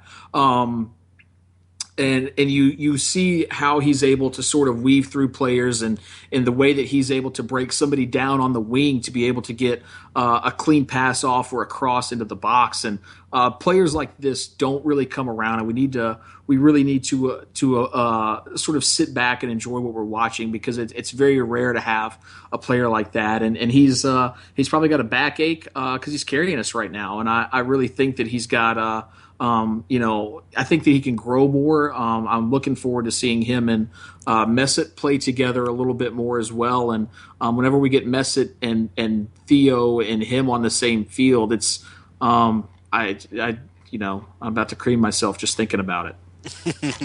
And one of the players last night that probably didn't put up a good account of himself was Aaron Ramsey. And unfortunately, a few of the Boo Boys have been out today. Arsene Wenger came under criticism from what I saw on Twitter last night for taking off Chamberlain, one of the better players in that game. And he should have taken off Ramsey. Kate, why do you think Ramsey is underperforming? I mean, I do get the sense that maybe he's trying too hard. Last season, it seemed the ball used to come to him. He was keeping it simple and he was doing, just a really solid job. This season, he seems to be chasing it. He's gone back to his old ways of trying to play the difficult pass and doing things, in a more difficult style. Do you think that that's it? Just he's overcomplicating his game again? Yeah, he is. He's gone back to how he was playing, not as bad as the season before, but he's gone back to trying to do the footwork. Maybe he's trying to compete a little bit with Alexi, and because he's got fantastic footwork. But Ramsey, I don't know, I feel a bit bad for him. I love Aaron Ramsey, and it's just sad to see him go back to not being the Ramsey we saw last season, I guess. And I don't think it's fair that he's got everyone on his back. But he'll turn it around like he did last season. But can I just say, Jason, apparently we would be 14th if without Sanchez's goals. And I only know that because when I switched the laptop on, it came up with a little thing on the start that said Arsenal would be in 14th without Alexis Sanchez goals. So just a little thing for you. And Danny, you wanted to wade in there as well, didn't you? Yeah, just what Kate was saying. I think people need to remember 2 seasons ago, Santi Cazorla was banging in goals all over the pitch. We then signed Ozil, so then Santi's role changed and Ozil took that role. Then last season, Ramsey was scoring all the goals. Now we signed Sanchez, and Sanchez has taken over that kind of getting forward, scoring the goals role, and Ramsey has had to drop back. So people, like I think Kate was saying, that people need to back off of Ramsey. His role in the game has changed, much like Santi's role has changed. They're no longer there to score the goals because we have Ozil and Sanchez doing that job, and that's fine with me. Ramsey is not meant to be a goal-scoring midfielder. He's meant to be people argue about whether it's box to box, whether he's an attacking midfielder, whatever it is. His job is in the centre of midfield, passing, crossing, shooting, and then stuff like that. So he's never going to be the same player who's going to score 20 goals a season because we've got Ozil and Sanchez that are more built to do that job, and that's what they will be doing. And we said on last week's podcast that Jack Wilshere's injury might mean that we might see the better side of Aaron Ramsey and his game flourish a little bit more without having to compensate for having Jack in the team. Is that something you'd agree with, Geoff, that Aaron Ramsey's game will improve without Wilshere in the team? Or do you think that that's just almost an urban myth? He's just got to play through it, and I think that's what the gaffer's doing, isn't he? He's just letting him play through it. I do agree with Kate, though. I do think he's trying too hard. I think if he just went back to basics, I think it's a mental thing. He's just got to get back to basics, just pass it, keep on passing it 10, 15 yards, get your percentage rate up. And then, and slowly, you'll get more confidence in the game because Ramsey is a confidence player. It's all about it. You've been seeing his first touch has been off. It's been running away from him, a little bit, and then he's trying harder to with little flicks and tricks, and they're not working. But he just got to play his way through it. We'll see the best again with Rambo. I'm sure we will. Oh, definitely so. Danny, finishing off with you then. Their player, is it Alderweireld? Alderweireld. I'm as bad as you Alderweireld, are I think it is. How dare you? But he did a hamstring in the last 5 minutes. And then we did a goal. Yeah, and they had to play with 10 men. So how much of a bearing do you think? Do you think we got kind of handed the game, or what's your thought on it? Oh no, they put the beast Wanyama at the back, didn't they? Or did he come off for someone? I'm never too sure. But when you got Yoshida, who's a defensive player, and you got Wanyama, I don't know who Wanyama, whether Wanyama come on. No, he didn't. No, good. Can delete that bit. Those two, everyone all dropped back. But most of the game, Southampton had 6, 7, 8 players in the box. They come there for the draw because they knew that Pele don't care. Was the only hope of scoring, and I think without having Schneidlin in the team, they were always going to be more defensive than attacking, because I think he's not only a great defensive midfielder, he's now found his scoring boots, and I think he's one of the most creative defensive midfielders in the league. A lot of people might disagree with me with that, but with Alderweireld going off, who's actually only on loan at Southampton from Atletico Madrid. Weren't we interested? I think we still are. In him on deadline day? Oh, we were interested with bloody everybody. I'm surprised you didn't care. Did you get it for a medical? Oh, well, I couldn't be bothered to drive there, to be honest with you. I said send helicopter, couldn't land it on the roof, so said fuck you. I heard that Mvio is still having his medical as we speak. He's been there for 3 years. They've locked him in a cupboard in Colney. Oh dear, he's having a nightmare in Milan. Anyway, so yeah, Hold on, I just got something to say. Hashtag blame Fairthorne. Yeah, so I think that your question is simple. They had so many people defending all the time. I don't really think it made that much difference. But they would say, if I was a Southampton fan, I would say you only scored when we had a player go off. But if I was an Arsenal fan, I would say we had so many shots on goal, eventually one of them was going to go in. And we had the last little bit at the first game, which was our little funny, which was Alex falling asleep. And there's another little funny. I don't know if you've seen the vines going around of the lads walking down the tunnel to get to the pitch, but Alexis Sanchez actually tried to pick up his character of himself in the tunnel to try and lift it up to make him look taller. Did any of you see that? No, but I did see on Match of the Day where it was the Sunderland game and you had the American legend that is Josie Altidore. When Aguero scored the goal, you could see him going, "Oh my God!" in the subs bench. You could see him audibly mouth that really loudly. I mean, you couldn't hear it, but you could see what he was doing. But he's a USA legend, isn't he, Jace? Oh, he is our Bergkamp. except without the goals or the visions or the assists.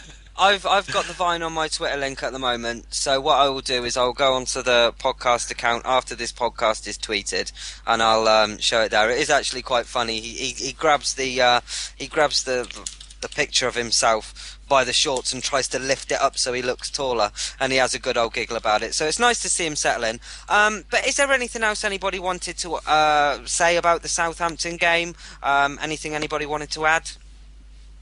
See, I always leave a little pause there, see if anybody wants to jump in, and so you don't haven't asked the question with no answer. I'd say it's a bloody good win. We're now 3 games in a row, 3 clean sheets. We're getting all of our players back. People have been asking where's Walcott. A little bit like where's Wally, because he come on in the other game, but then he's gone off again. Dom said with an injury like that, something along the lines of he can come back, test it, and then he's got to have a little more bit of a break. And it's one of those injuries you come back slowly but surely, rather than been on the sub. Like most injuries, you're on the bench, and then once you're back on the bench, then it's a little while before you come on all the time and then start the game. So he said, be patient, he'll be back. Exactly. I think a lot of people are also seeing Olivier Giroud, come back within the last fortnight and then start the game at West Brom and thinking, why isn't Walcott just fit and ready and raring to go? But unfortunately, as Dom's explained many Different times injuries. on this pod, yeah, exactly. They're different injuries. The recovery process. Also, Arsenal.com actually says Walcott's out with the groin, which could be another one, or just part of the sort of the something he just tweaked as part of coming back. So it's sad. There's one thing I'd like to mention. My favourite moment of the game is, I said this on the radio show last night. If you want to go to YouTube, these radio shows are only ever on YouTube, so you have to go and see it there. That when Giroud took that left-footed half volley or whatever it was, if you'd have cut the head off of that and you'd have showed the video, you'd have sworn that was Podolski the way he hit it. He hit it, actually broke the sound barrier. That was my favourite moment of the game, because he's really, really up for it. He needs his hair trimming, but he is really up for it. You can see the passion is burning in his eyes. God, I went all romantic there. He's looking a better player. He Giroud, is. Isn't he? Incredibly enough. It's showing how much we've missed him. Whole new aspect to our game. But do you not think that's also in part down to the fact that we haven't burdened him as having the striking role on his own, being the man up top and not having that to carry on his shoulders? Yeah, exactly. Yeah. Definitely. I think you're right. He can play more of his game rather than having to know that he's got to be the out-and-out scorer. He knows that he's got people like Alexis and like Welbeck that are, more likely to score the goal. So he's more, able to play his own game, and he's not got to worry so much. I think that's what I put it down to anyway. But Danny, yes. We've asked for Twitter and Facebook questions, and I don't go near Facebook. Okay. I don't like Facebook, I don't like Apple, and Jason's not here, so other Jason, OJ, isn't here. Well, we've definitely got the best Jason, haven't we? Oh no, it's Jason and other Jason, isn't it? So this one's OJ, other Jason. So we've got Geoff and other Geoff. No, we've got Jason and other Jason. We can understand this, Jason. Hey, it's very true. Half the people don't know what the fuck is going on about. In fact, Jace, what did you say last night to me in the WhatsApp group about other Jason? I told him he's just as hard to understand over video as he is over the podcast. Hey, trust me, they don't get any better. I live here with his ilk. Oh dear. Actually, yes. So we've got Twitter questions from Twitter. Jesus Chingley says, "If I find out one of you lot has taken my fucking Nutella, you're done for. Nutella thieving fuckers." It was me. There's a song about that. Okay. Mohammed says, "If we replace our ghost coach, as in Boro Primorac, with someone, is that bloke even there? I've never seen him. He's got the unhappiest face on the planet. Could we replace him with someone like Bergkamp? Will that bring fresh ideas to the team?" And as you've been not had your opinion on anything yet, Gimli, I should go straight to Kate with this. Because I make his opinions for him. Ladies first. We'd much rather hear you than his Welsh tones. I'm not fucking Welsh. I'm not fucking Welsh. Go on, Kate. I've never actually heard of him. Who is he? I think to be our assistant coach. He's been there for about 18 years. Really? If you look at old team photos, he's the one. He's slightly bald and he's got a bit of a monk cut, grey in as well. He could easily that be. him? He looks And like a he's- criminal out of a James Bond film, an Eastern European criminal. Well, Yeah, I normally don't think he's wearing doing a tux. much, is he? That's an Well, we don't know, do we? But I can guess you're going to say, "I'd love to have him back, have Bergkamp back as a coach." I'd love to have Bergkamp back and Henri. Can you imagine Bergkamp and Henri as our coaching / manager? Oh, Our Boro Primorac Dream. is actually Bosnian, former Yugoslavian international. Oh, fucking Wikipedia, stop asking me for money. He's Arsenal's confidant. He's been with him for a few teams. It was actually with him at his days at Nagoya Grand Passat. Yep, Bloody hell. And he actually played for Cairns. So there you go. He's 14 caps for Yugoslavia. Is that Tinkans? Hey. So it's one of them. Thank you very much. Anybody else have anything to say on that? Or is it all just a given that we'd all rather have Bergkamp there? Oh, the silence is deafening. The tumbleweed. Okay, Cannon Talk says Chupa Chupa Atcom has been in good form for the fuck off for the Apcom, his youth. name's fucking Apcom. Get it right, man. Kate, throw something at him for fuck's sake. Chuck him a biscuit. I would, but I'm downstairs. Let him have a teaspoon of the dog sick. That'll keep him quiet. Oh, no, I've had a terrible image in my head. From one of the youth team, 9 in 9. Does he deserve a look in over Yaya Sonogo and Joel Campbell, Geoff? Well, he's out on loan. The reason he's on loan is to get him experience. Is he? Avcon's on loan? Well, I beg your pardon. Sorry, I'm thinking you're talking about the other kid that's at... MK Dons. Correct, yes. I beg your Is that pardon. Chucks yeah. and EK? I think he's... Chuck's, Isn't he yeah, gone no, it's not permanently? an EK, is it? Who's the other kid that's at MK Don? Banging in goals everywhere, all Yeah. over the place. I beg your pardon. We've got three... Is it Benicophobe? Benicophobe, Yes, correct? it's Yeah, that's him. yeah. Yeah, I Bless thought you. you were talking about him for a minute. Apcon, you know, he's going to if he's good enough, he'll get his chance at Arsenal. But it's going to be difficult. Look at the players he's got in front of him. It's really really tough, isn't it? You know. Benicophobe is on loan to Milton Keynes Johns, and Austin Lipperman is on loan to Boreham Wood. So there you go. Right. Jason, what do you think? I'd rather see Chuba over Sonogo. Just because he's come up through here. I know Wenger thinks that Sonogo is possibly the next, I don't know, Drogba / Henri / whoever the hell he wants him to be. But I just don't. Aaron Anderson. I like Sonogo. Yes, I just. Sick I have no clue why we would go buy somebody. And granted, I think Sonogo actually came on a free, but why would we bring somebody in when we really have somebody who's developing just fine in our youth system? And people talk about loyalty, but if you're going to talk about us and the way we promote, why would we go buy somebody of the same quality as Akpom? And that makes me think maybe he's not worthy of a first team place. Maybe Sonogo is better, but I'd like to at least see him given a chance. Okay, Gimli, next one for you from our friend in Australia, Amit. He's in Melbourne. Says, is Ramsey a one-season wonder? No. I Be don't. careful, I think, Amit's a lovely bloke. as we've already explained this in this podcast, I think like Geoff said, he's just got to simplify his game, take it back to basics, and stop chasing it. it's all simple when you're in a good run of form that things just happen. Like when he was hitting all those wonder goals last season, I bet you he didn't think about that. He just twatted that ball and it went in top corner, and that's what confidence does. Let him get his confidence back. Let him play without Jack in the team. You know, he's not a one-season wonder. He can prove that he can do it at the highest level, so everyone just needs to lay off of him and just let him play his football. Okay, while I've got you there, Phil Paps asks, why isn't Rosicky playing much these days? To me as well? Yeah, might as well. It's hard to shut you up, so while you're on a roll... Thank you. I just presume enough that he's not getting in the team. Last time I saw him, he was absolutely woeful, and I didn't shut up about how shit he was for about 3 weeks. You brought Chris to tears, didn't you? Yeah, I think I did. And that wasn't because he was downstairs. Rosicky is normally one of my favourite players, and, you know, it has been said that because he spent so much of his career injured, that the later years of his career he might actually get more game time because he'll be fresher than someone of his, you know, the same age as him. Yeah, it's not worked, has it? It's not really worked, no. But no, he's always welcome in the team, but I just think at the moment there's not really a place for him. Kate, do you think that now that Wilshere is out, that Rosicky should be getting him a few more games, a few more sub appearances, or maybe even starting? I really like Rosicky. I think when he's on form, he can play really well. I'm not sure he's a starter, though. I bet like the Poldy thing. But yeah, I don't think there's actually much of a place for him. We've got so much quality in that midfield that there's not really a starting place for him. Super sub. Bring him on as a super sub and let him do his magic from 75 minutes, as that's when Arsene Wenger likes to bring subs on from. Jason, like Kate was saying, as he's not a first team starter, do you think maybe he'll be gone at the end of the season along with a handful of others because he's on decent money?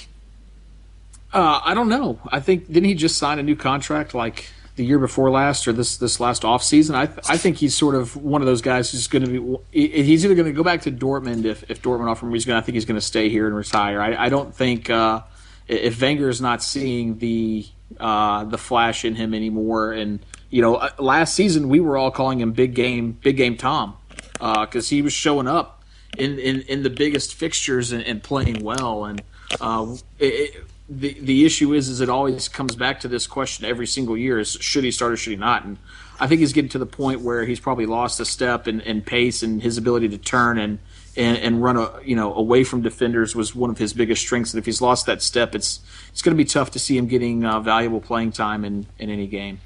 Cuddly Geoff, as Jason just said, I'm just looking here, Wikipedia says that in March 2014, Rosicky signed a contract extension that end for 2 more years. Do you think that was a bit of a waste of time, Geoff, on his behalf? No, you've got to keep your players. Good squad player. Kate summed it up, really. It's just all about quality. There's too much competition in that midfield area that he's challenging for. But listen, I love Rosicky.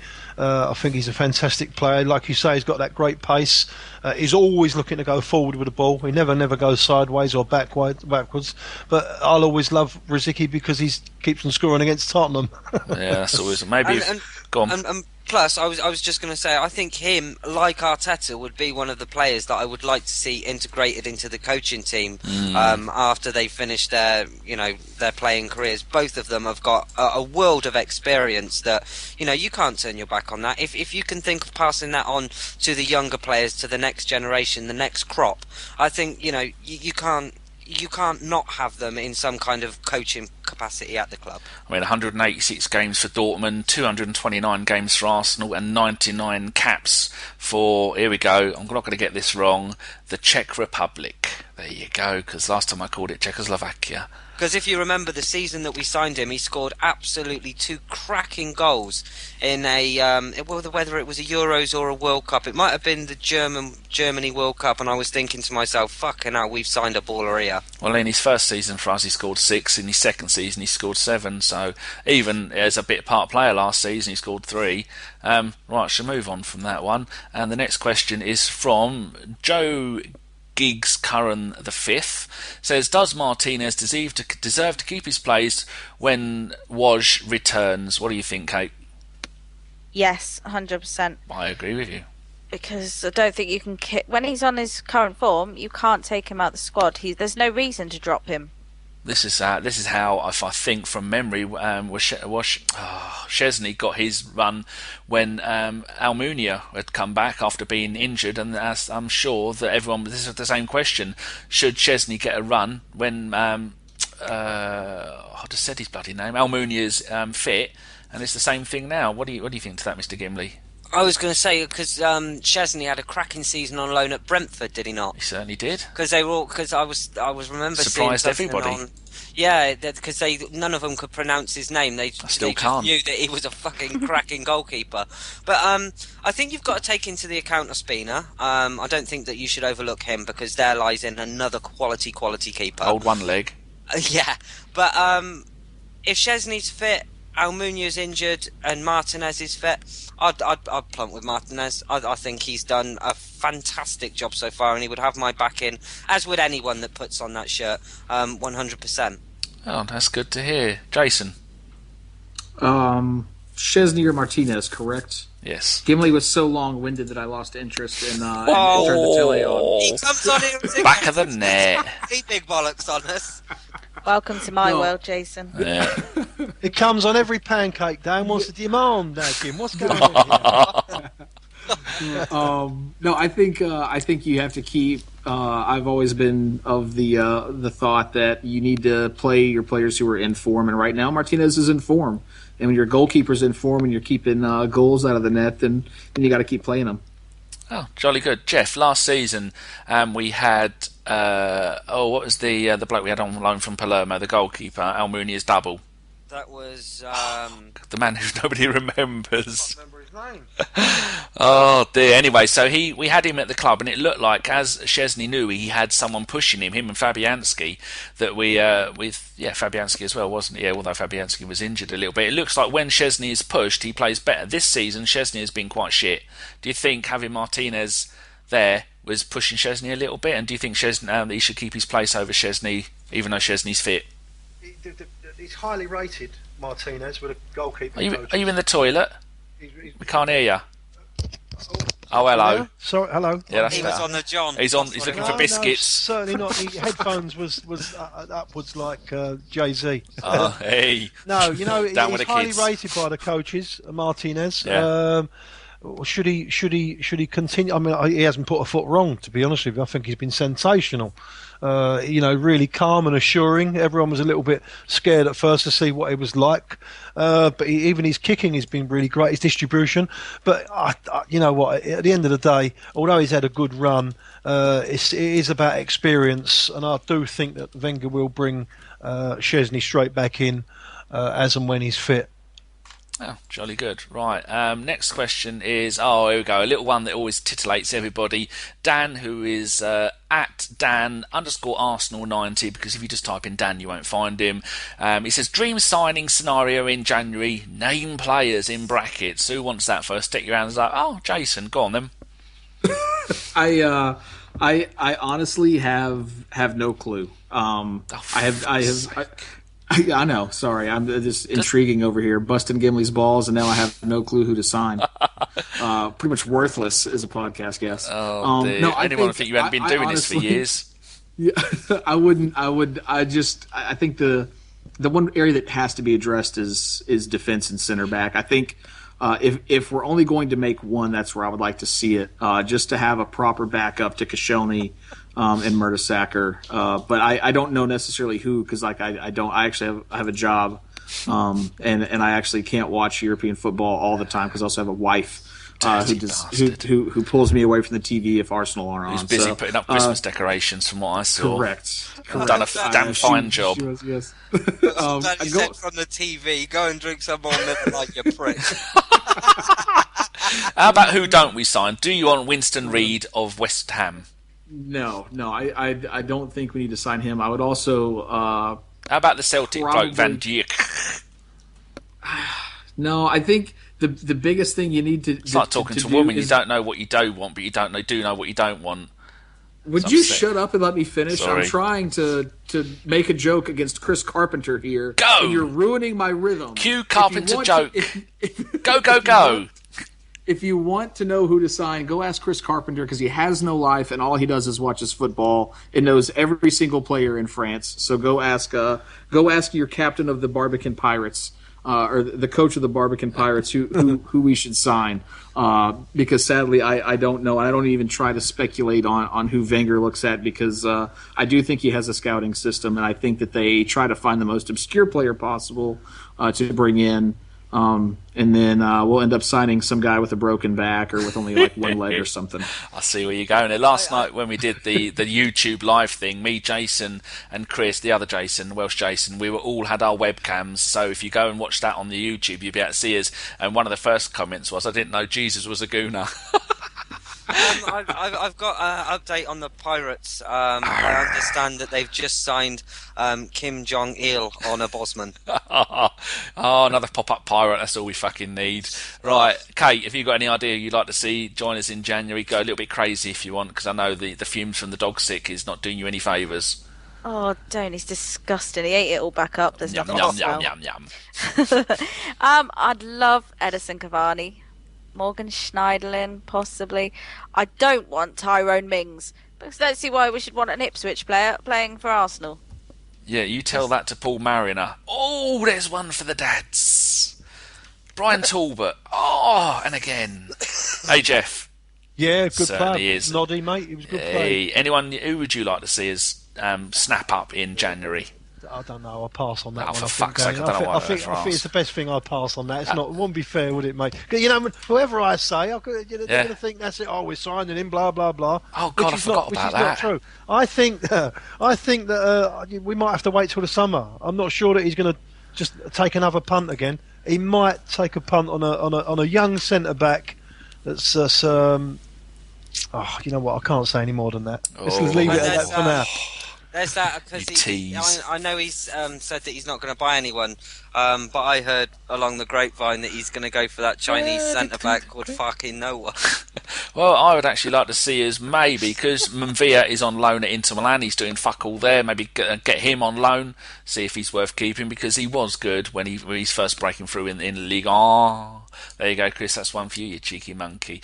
Okay, less of what I think and more of people's questions. Final question, because we are now at 1 hour, 40 minutes, 57 seconds. Here we go, from Rob. Oh, another one, at RobJC, because if you type in Rob, you'll get nothing. He's got a umlaut over the O.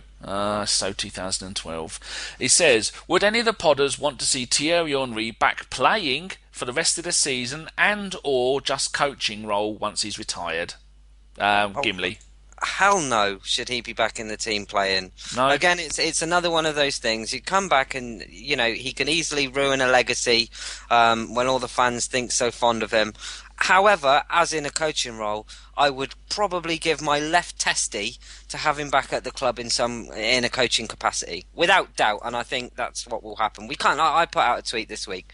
We can't let what happened to Vieira happen to Henry, because that would kill me to see Henry at somewhere like Man City training their star strikers or their young strikers and turning them into carbon copies of or even a sense of what he was. We can't let it happen. Not again, can we? What's your thoughts, Jace? I think he has to come back as a coach. I'm like Gimli there, where you can't let him go somewhere else. And he can't. I don't think he needs to come back and play, because is he going to offer us more than what we already have? And I think that question, or the answer to that question, is no. But at the same time, you've got to have him back, and maybe if he does come back, you see 17 shots overall, and maybe 10 on target, hopefully, because there wasn't too many that he would put wide or over the top, and the way he was able to pass the ball into the net, almost, especially coming down that left-hand side into the right-hand side netting. If he could just teach a couple of our guys that, and to go around the keeper instead of straight at the keeper, Jack Wilshere, then maybe we would have picked up a couple more points this season. Okay, Geoff, what do you think? Very, very few top players, I mean world class like Henry was, make it to be top coaches. I honestly think he's going to go into the media I mean, I would love to have him on the coaching staff, but he's got a big ego, isn't he, Thierry? Whether he's got the temperament to sit on the side and people fucking it up, and him not be able to, say something, it might be difficult for him. But I think like the guys say. You've got to have some kind of ambassador role or something to do with Arsenal Football Club. You mustn't let him go off to somebody else because he can Why not sell. put him on the board? Yeah, well, yes, great shout. I'd have something like that. Why not put him on the board? That's not the hardest job. So why not? But we can't let him go. We've got to do something with him, and I'm sure that will happen. Good. And we finish off the questions with Kate laying down a bit of truth, Kate style. Hasn't he come out this week and said that he'd like to come back to Arsenal in a coaching role anyway? Didn't I read that somewhere, or am I just imagining it in my tired mind? He said he would love to come back and coach and lead us to the Champions League, which is the one trophy he didn't get when he was with us. Then yes, definitely 1,010% have him back. Not necessarily playing, because again, I don't think he can't come back and ruin the expectation. Well, people would expect too much of him, wouldn't they? And it's not. How old is he now? 37. I don't know. 36, I think.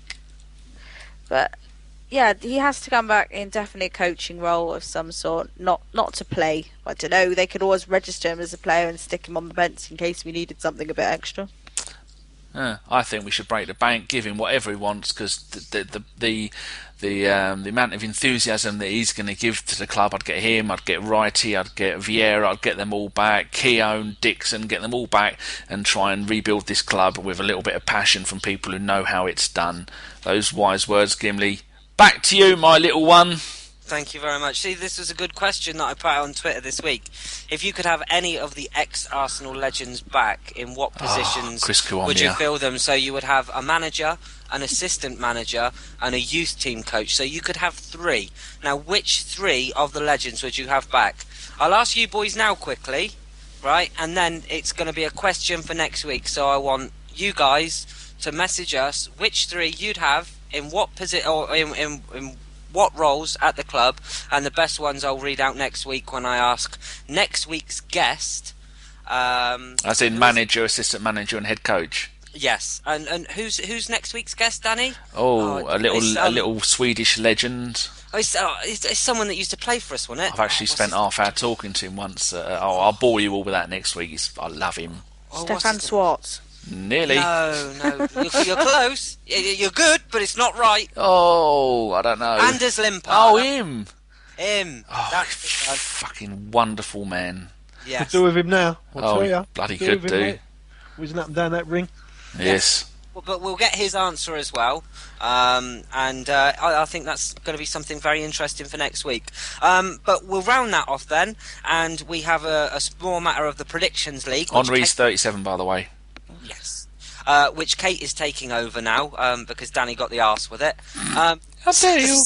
So, Danny, let's have your prediction for... Is it Stoke away? Stokest! Stoke! Yeah, it certainly is. Hold on, just going to check the dates on these, because if we got one midweek on Tuesday the 9th. Oh, so we have to have 2 predictions, don't we? Because we've got a midweek game before our next pod. So away to Stoke, I think we're going to beat them 3-0. Stoke are having a shit time of it at the moment, and good, because I hate Stoke.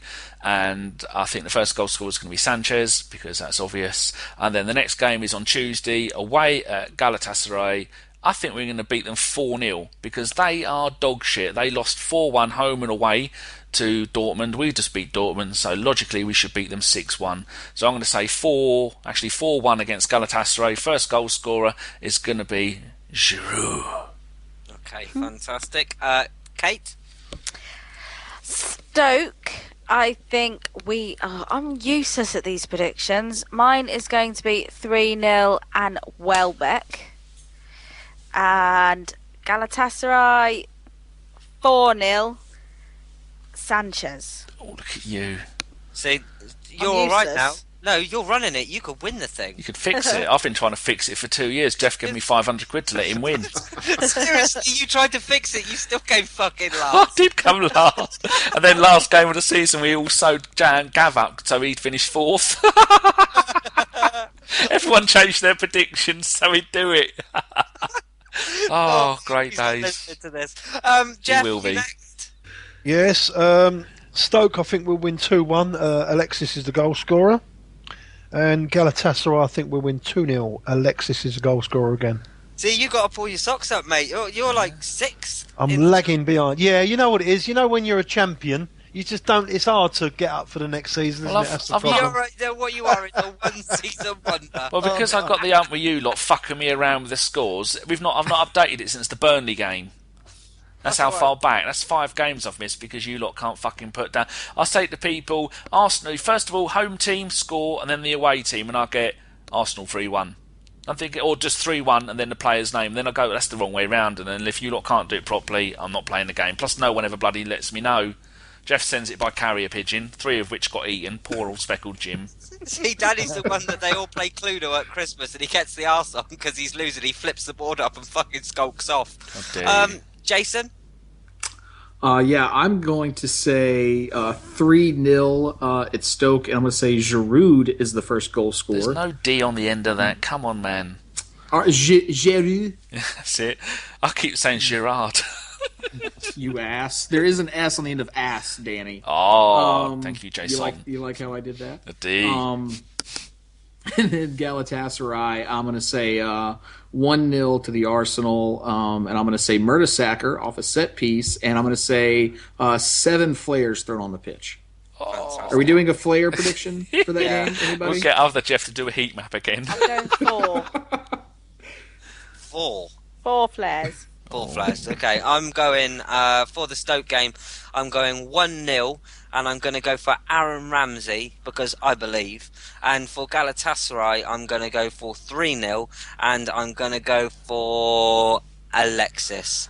Flare count for Galatasaray, or should we do a flares count for Geoff's wardrobe? 52 million flares. What, in his wardrobe or at the game? In fact, I predict the stadium burning down after the game. Holla. 17 ripped up seats, probably 2 murders. Oh dear. Not Arsenal fans. Banner. One banner. That's what we should call it. We should call this podcast 7 flares, 4 ripped up seats, 1 banner and a death. Yeah, because we can fit all that lot in the title, can't we? Oh, here we go. He gets technical again. Right, shout-outs then. My shout-out, and I'm going first, is going to go to Mummy Gimli. Unfortunately, she's not on Twitter, so you can't follow her. You can't follow her anyway, because she's my mummy. But she's 1 year older on Saturday, so all my best to her, and I look forward to seeing her again soon. What are you buying her? What? I'm not telling you. I haven't got her anything yet. Oh dear. I'm going to go out on Friday and get her something nice. Yeah? Yeah. Good. I am going to get her something nice. Good. But, yes, Danny, over to you next for your shout. I said on the podcast account, I'm going to go and pick one of our latest followers and say hello to them. It was almost Cephas Jacob, but at the last second, like a cheeky top of the pop single coming in at number 1, is a bloke called Luke Fiske, which is at LUKEFISKE, adding value since 1979. So there you go, he snuck in at the last second. Oh, he's taken it at the death. Oh, he's a cheeky monkey. Geoff? Yeah. My shout out goes to a chap that had a birthday yesterday. I think he was 42 again, and that is our good friend Lord Hillwood. Oh, Was it bless really his his birthday socks. yesterday? Birthday yesterday, mate. Yeah. Oh. Happy birthday, Steve. Belated. I can smell the bubble bath from here. God bless him. I miss old Steve. So God do bless him. we. We do miss him. And he's ripping sarcasm like no one else can manage. Exactly. Gone but not forgotten. Who? Steve. Oh, right. Oh, okay. Kate? I do find it quite disgusting that it's my birthday next week. Not one shout out. Everyone else has got a shout out. Not me. You get a fucking shout out next week, honestly. Yeah. Wins, Fuck's sake, woman. we had Put such us off plans. Now, I hadn't looked at shout outs and my phone's died. So I'm going to go for Sadia because I love Sadia and her Twitter name is @thegoonerette. She has Why 2 didn't Twitter Why didn't you accounts. shout me out? It was his birthday once, I remember. Well, it's not No, your it's not. birthday for another 2 weeks. Yeah. Oh, there you go then. Oh. Oh, that explains why he's such a miserable shit, because his birthday's near Christmas, so it's probably all one present all in one. That explains all those miserable years, 30 years of him being a grumpy twat. No, 29 years whatever, of get me on being with a it. miserable shit, actually. Didn't ask for your height in inches, did we? Oh, shut your face. And finally, Jason. I don't have a single person to shout out. What I do have is on December 13th. We are holding, in association with Arsenal America, a North Carolina is Red event. And the Triangle Gooners, the Camel City Gooners, and the Queen City Gooners, all the major chapters here in North Carolina, are getting together in Winston-Salem to watch the Newcastle match. That Saturday morning for us at 11:30. We will have a pickup tournament that morning presented by Soccer Unlimited. That starts at 8 a.m. and ends at 11:30, just in time for us to go to the bar and watch Arsenal beat the shit out of Newcastle. What is a pickup tournament? Does it involve prostitutes? That would involve a 3-on-3 or 7-on-7 football tournament. Oh. Where we actually play what we call soccer Hey. here, Danny. Yeah, Touchdown. So it's there. It's gonna be a home run. Hey, back of the net. But yeah, we're gonna be meeting at Small Batch Beer Company in Winston-Salem again at 11:30. There's a meetup, a Gooner gathering at 8 p.m. on Friday night. So if you are in the States and in the North Carolina, Virginia, Tennessee, South Carolina area and you want to come up, it's on Facebook at North Carolina is Red, or you can reach out to Geoff Markman of the Camel City Gooners in Winston-Salem, and he'll get you squared away. But it's going to be a great event, and it's a great way for Gooners in the U.S. to meet up and meet each other. And have a good few craft brews and play some footy, and then watch the Arsenal, like I said, beat the shit out of Nuevo Casal or Nuevo whatever it is that they have become since they bought all those French players. Will there be? Because I'm American. Will there be facilities if anybody brings their horse? For Camel? No, there will not be. There will not be any facilities if people Apart bring, from a barbecue. their horse. Nom nom. Seriously, though, Correct. The Camel Toe Gooners, I'd like to hear what they're all about. Seriously, but that sounds like a good day, though. Camel toes and beer. I mean, I'd like to be a part of that. I mean, Haven't you been camel-toed before, Gimli? He does a Many rear times. camel toe. right over the nose. I think we should end it there. All that's left to do is really to thank. I just can't shake the thought of camel toes and beer now. Kate, get your nicks off. I'm coming downstairs in 10 minutes, and you're going to get a piece. Right. And they say romance is dead. To thank my lovely guests tonight, Danny, Geoff, Kate, Jason. You've all been absolutely fantastic. It's been a right old giggle. And even Mikey the Bannerman. He was very good. He was very good indeed. He was indeed very good. Yep. And it's nice to see, again, as we always say at the end of every show, even though your opinions differ, it doesn't mean that you have to holler abuse at each other to try and get your points across. You've heard on here tonight two people that have differing views further apart than you could ever imagine, and they've sat down and they've had a topical debate, even at the end they didn't agree with it, they still treated each other with the utmost respect. So I think if you can carry that conduct onto Twitter with your peers on there and the people that follow you, or even the chopsy ones that come up trying to get in your face to provoke a reaction, then we won't be going too far wrong. So that was a Bergkamp Wonderland podcast. Thank you so much for listening, and keep it Arsenal. Good night. Yeehaw, cheeky monkeys. Bye bye, cheeky monkeys. Camel toes and beer. Bye.